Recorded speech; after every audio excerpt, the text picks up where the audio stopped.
Bonjour et bienvenue. Je vous propose de découvrir le PGDC, alias PGCD, grâce au carrelage. Dans ce local rectangulaire, on voudrait poser un carrelage. On ne doit utiliser que des pièces carrées de même dimension.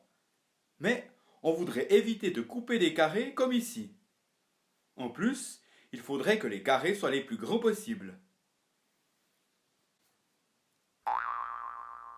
Comment savoir quelle dimension donner au carré? Pour résoudre ce type de problème, on va utiliser le plus grand diviseur commun. Certains l'appellent le PGCD. Je commencerai par des exemples simples et de petits nombres et je terminerai par la méthode des facteurs premiers avec des nombres supérieurs à 100. Pour comprendre le problème, je dispose tout d'abord des carrés de 1 sur 1. 8 divisé par 1 égale 8, 6 divisé par 1 égale 6. Serait-il possible de trouver un nombre plus grand que 1 qui diviserait à la fois 6 et 8?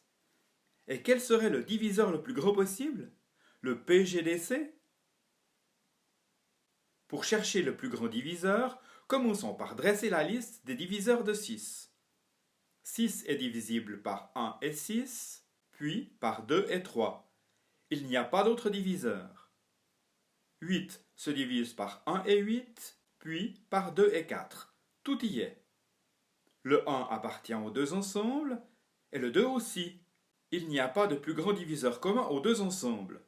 2 est donc le PGDC de 6 et 8.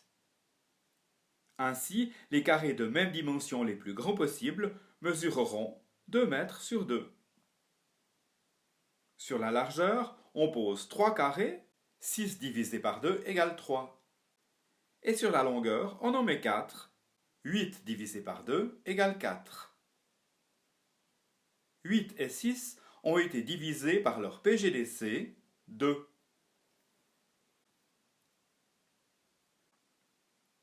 Comme nous l'avons fait avec 6 et 8, cherchons maintenant le PGDC de 36 et 48.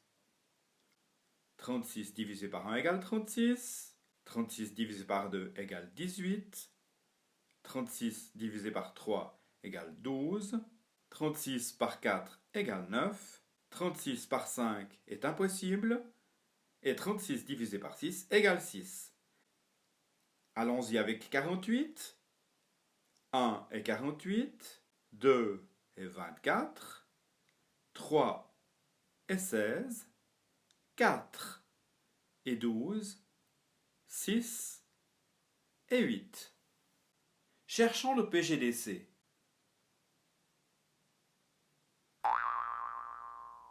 Bien vu, 12 est le plus grand diviseur commun de 36 et 48. Maintenant, prenons 168 et 100. Pas de panique! Pour y arriver, il existe une autre méthode, la décomposition des nombres en facteurs premiers. Avant de s'attaquer à de plus grands nombres, je vous propose de découvrir cette méthode avec ces mêmes 36 et 48. Il s'agit de chercher une multiplication de nombres premiers qui égale 36. Pour rappel, un nombre premier ne se divise que par 1 et par lui-même. Par exemple, 2, 3, 5, 7, etc. Il faut tout d'abord diviser 36. On va commencer avec une division par 2. 36 divisé par 2 égale 18. Faisons la même chose avec 18. 18 divisé par 2 égale 9. Et 9, il se divise par 3, ce qui fait 3. Finalement, 3 divisé par 3 égale 1. Arrivé à 1, le travail est terminé. Regardez bien. 2 fois 2, 4, fois 3, 12, fois 3, 36. 36 égale 2 fois 2 fois 3 fois 3. Et oui, tous les nombres de la multiplication sont premiers. Faisons la même chose avec 48. 48 divisé par 2 égale 24. Divisé par 2 égale 12. Divisé par 2, 6. Divisé par 2, 3. Et 3 divisé par 3 égale 1.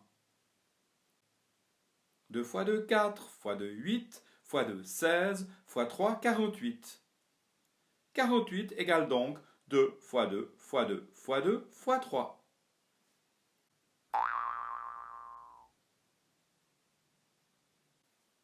À partir de là, je représente l'ensemble des facteurs premiers de 36 par un cercle bleu et celui des facteurs premiers de 48 par un cercle rouge. Classons les facteurs. On trouve 2 dans les deux ensembles. 2 se place donc dans l'intersection. Il en va de même pour ce 2 et pour ce 3. Le 3 restant n'appartient qu'à l'ensemble bleu et les deux 2 s'inscrivent dans l'ensemble rouge. Mais ce qui nous intéresse, c'est l'intersection. Le PGDC est là. Rappelez-vous que le C signifie commun. Le PGDC se calcule en multipliant les nombres de l'intersection. Ainsi, 2 fois 2, 4 fois 3 égale 12. Revenons à notre recherche précédente pour constater qu'on est arrivé au même résultat. 12 est le PGDC de 36 et 48. On a maintenant un outil efficace pour calculer le PGDC de 140, 168 et 112. Vous voyez, je n'ai même pas peur de prendre trois grands nombres. Divisons 140 avec des nombres premiers. 140 divisé par 2 égale 70. Divisé par 2, 35.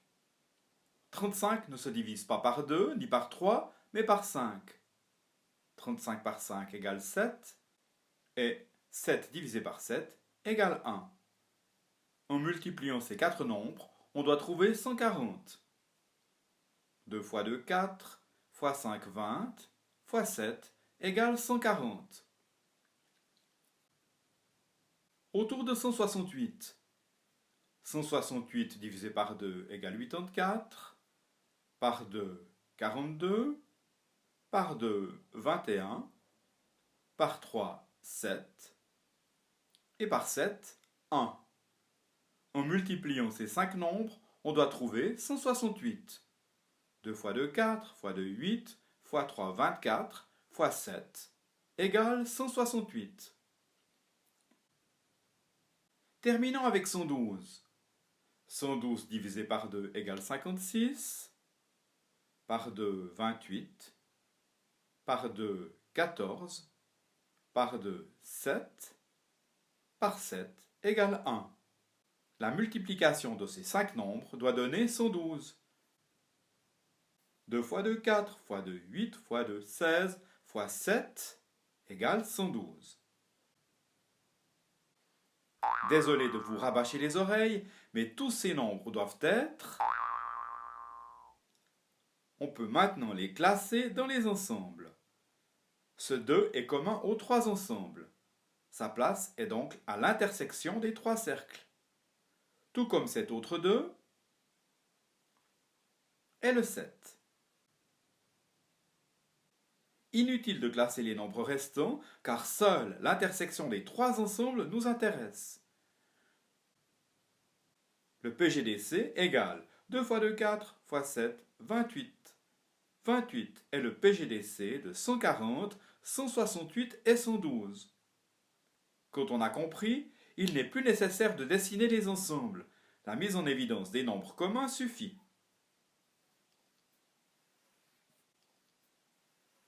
Nous avons calculé le PGDC de 2 nombres, puis de 3.